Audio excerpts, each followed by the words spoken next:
In this video, we shall prove Sylow's third theorem. This theorem says that the number of Sylow P subgroups of G is congruent to 1 modulo P. That means if NP is the number of Sylow P subgroups,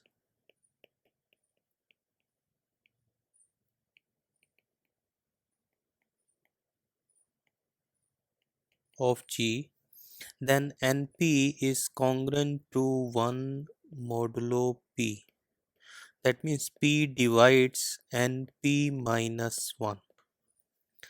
It further also said that this number divides order of G, that means NP divides order of G. And one more thing, that any two Sylow P subgroups of G are conjugate. That means if K1 and K2 are two Sylow P subgroups, then K1 and K2 are conjugates. For example, if order of G is 40, then it can be written as 2 cube into 5. So the number of Sylow 2 subgroups N2, number of Sylow 2 subgroups will be congruent to 1 modulo 2, and it will also divide order of G, that means 40. 40 is 2 cube into 5. So N2 divides 2 cube into 5, but N2 is congruent to 1 modulo 2. So N2 will not divide 2 cube. So this will imply that N2 divides 5. Also N2 is congruent to 1 modulo 2 implies that N2 is of the form 1 plus 2k for some integer k greater than equal to 0. So now 1 plus 2k divides 5 implies k can be 0. In that case 1 plus 2k is 1, and if k is 1, then 1 plus 2k is 3. 3 is not dividing 5, so k cannot be 1. If k is 2, then 1 plus 2k is 5, and 5 is dividing 5, so k can be 0 or 2. Now if k is 0, then n2 is exactly 1, and if k is 2, then n2 is 5. So this a group of order 40 has either a unique Sylow 2 subgroup when n2 is 1, or it contains 5 Sylow 2 subgroups when n2 is 5. Let us start proving the theorem. First few lines in the proof are same as in the proof of Sylow's second theorem. Let K be a Sylow P subgroup of G, and C is the set of all conjugates of K in G. Then each member of C is a Sylow P subgroup of G. This we have shown in Sylow's second theorem. And let SC and T be as in Sylow's second theorem. That means SC is the group of all permutations of C, and T from G to SC is a homomorphism,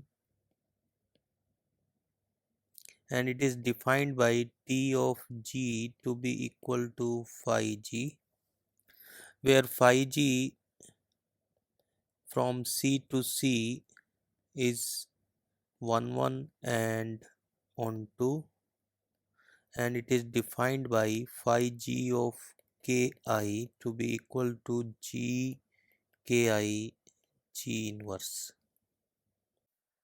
We first prove that n is congruent to 1 modulo P, where n is the order of C, means number of conjugates of K. In Sylow's second theorem, we have proved that if H is any P subgroup of G, then order of the orbit of Ki under Th is a power of P, and if this order is 1, then H is contained in Ki. This fact is true conversely also. That means if H is contained in Ki, then this order is 1. So suppose H is contained in Ki. Now phi H of Ki, by definition it is H Ki H inverse. So if H is contained in Ki, then H Ki H inverse is simply Ki. So this will hold for all phi H in Th. So that means Ki is fixed under all the permutations in Th. So its orbit is 1. So we have shown that orbit of Ki under Th is 1 if and only if H is contained in Ki. Now if we take its particular case, H was any P subgroup of G. So let us take H here K. Then we have this result that order of orbit of Ki under Tk is 1 if and only if K is contained in Ki. But all Ki are distinct, so K is contained in K1 only. In fact, K and K1 are same. So this order of orbit of K1 in under Tk is 1, and all other orders are some P power where Ti is greater than equal to 1. So all these orders are divisible by P. Only one order is 1.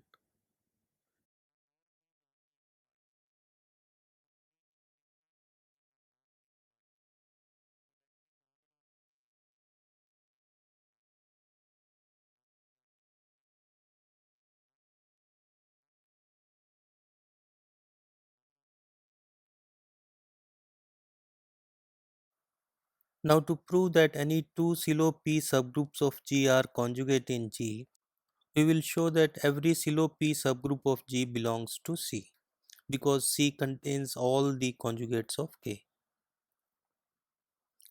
So let H be a silo P subgroup of G that is not in C. We know this result that order of orbit of Ki under Th is 1 if and only if H is contained in Ki. But because H is not in C, so H cannot be in any of the Ki. So that means this order cannot be 1. So it is divisible by P for each I, and C is the union of all these orbits. So P divides order of C, and that means N is congruent to 0 modulo P, which is not so because we have shown that N is congruent to 1 modulo P. So there is no silo P subgroup which is not in C.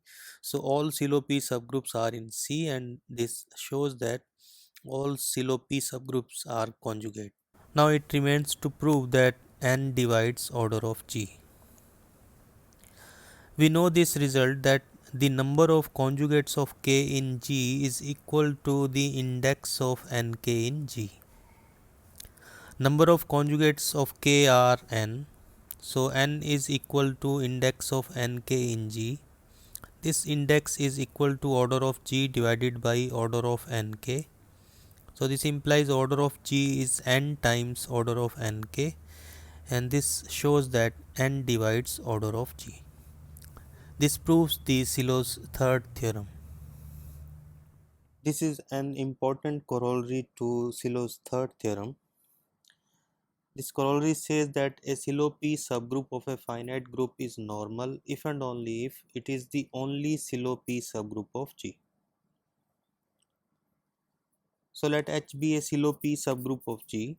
We know that H is normal if and only if left coset of H is same as right coset of H for all x in G.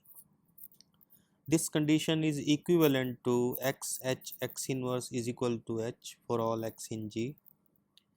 That means all the conjugates of H in G are H. And we know by Sillow's third theorem that all silo P subgroups are conjugate. So if all conjugates are H only, so that means H is the only silo P subgroup of G. Consider the group S3 whose order is 6. So 6 is 2 times 3. So S3 will have silo 2 subgroups and it will have silo 3 subgroups. Silo 2 subgroups will be of order 2 and silo 3 subgroups are of order 3.